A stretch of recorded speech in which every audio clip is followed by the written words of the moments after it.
అందరికీ నమస్కారం. నా పేరు శ్రీనివాస్. మీరు చూస్తున్నారు Srinu social connect YouTube channel. Friends, మామూలుగా ప్రకాష్ రాజ్ అంటే చాలా మందికి పడదు. ఈవెన్ నాకు కూడా పడదు.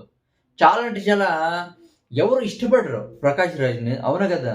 అంటే రియల్ లైఫ్‌లో ప్రకాష్ రాజ్‌ని ఎవరు ఇష్టపడరు. కానీ సినిమాల్లో ఇష్టపడతారు. ఎందుకంటే సినిమాల్లో నెక్స్ట్ లెవెల్ యాక్టింగ్ అయితే ఉంటుంది కాబట్టి, అద్దిరిపోయి యాక్షన్ చేస్తాడు కాబట్టి సినిమాల్లో ప్రకాష్ రాజ్‌ని అయితే ఇష్టపడతారు. కానీ రియల్ లైఫ్‌లో ఎవరు ఇష్టపడరు. రీసెంట్‌గా శివాజీకి ఆపోజిట్‌గా మాట్లాడాడు. అంతే, శివాజీ మీద బ్యాడ్ కామెంట్స్ అయితే చేశాడు. శివాజీ మీద ఫైర్ అయితే అయ్యాడు ప్రకాష్ రాజ్. అవునా కదా!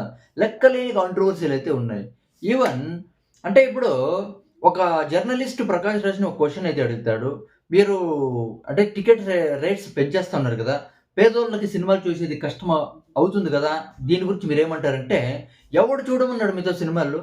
చూడకుంటే వదిలేయండి అని పొగరుగా మాట్లాడేది ప్రకాష్ రాజ్ ఇవన్నీ చేస్తా ఉంటాడు కాబట్టి రియల్ లైఫ్‌లో ప్రకాష్ రాజ్‌ని ఎవరు ఇష్టపడరు. కానీ నేను ఒక న్యూస్ చదివిన తర్వాత నాకైతే ప్రకాష్ రాజ్ మీద రెస్పెక్ట్ అయితే పెరిగింది.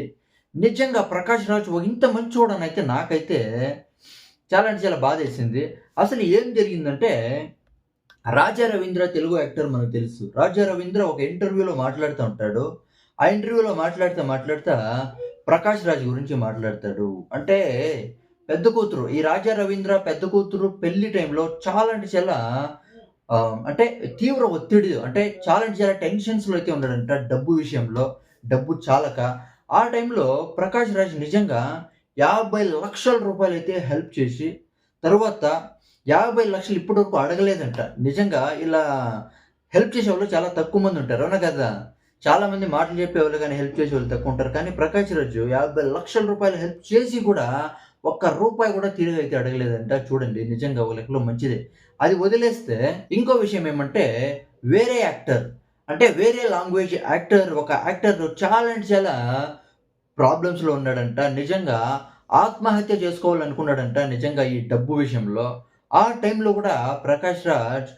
50,00,000 అయితే హెల్ప్ చేసి ఆర్థికంగా ఫైనాన్షియల్‌గా నిజంగా ఆదుకున్నాడంట. నిజంగా మంచిదే కదా! చాలా తక్కువ మంది ఉంటారు హెల్ప్ చేసేవాళ్ళు. అవునా కదా! కోట్లు ఉన్నా కూడా ఇప్పుడు పావలా శ్యామ్‌ల ఎంత బాధపడుతుందో మనకంతా తెలుసు. అయినా కూడా ఎవరు కూడా ముందుకైతే వస్తా. కానీ ప్రకాష్ రాజ్ చూడండి, ఇలా అంటే ప్రాబ్లమ్స్‌లో ఉన్న వాళ్ళకి హెల్ప్ చేస్తున్నాడు కదా! ఇది ఒక లెక్కలో మంచిదనే చెప్పొచ్చు. ఇదంతా వదిలేస్తే ఒక ఊరిని దత్తత తీసుకొని ఆ ఊర్లో స్కూల్స్ కట్టించినాడు, రోడ్స్ వేయించినాడు. అది కాకుండా నీటి సౌకర్యాన్ని కల్పించినాడంటే నిజంగా గ్రేట్ కదా! ఇన్ని చేసినాడంటే నిజంగా అసలు ప్రకాష్ రాజ్ మంచోడే. కానీ ఎందుకో ఇవన్నీ అంటే శివాజీకి అపోజిట్‌గా మాట్లాడతాడు. పబ్లిక్‌కి కాంట్రోవర్సీ‌గా మాట్లాడుతా ఉంటాడు.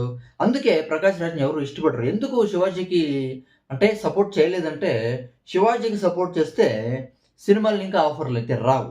ఎంత పెద్ద యాక్టర్ అయినా సినిమా వాళ్ళైతే తొక్కేస్తారని ముందుగానే తెలుసు ప్రకాష్ రాజ్‌కి. అవునా కదా! అందుకే ఇలా కాంట్రోవర్సీ అయితే అయిపోయినాడని చెప్పొచ్చు. నాకైతే రెస్పెక్ట్ అయితే పెరిగింది. ఇక దీని గురించి మీరేమనుకుంటారో కామెంట్ అయితే చేయండి. బై.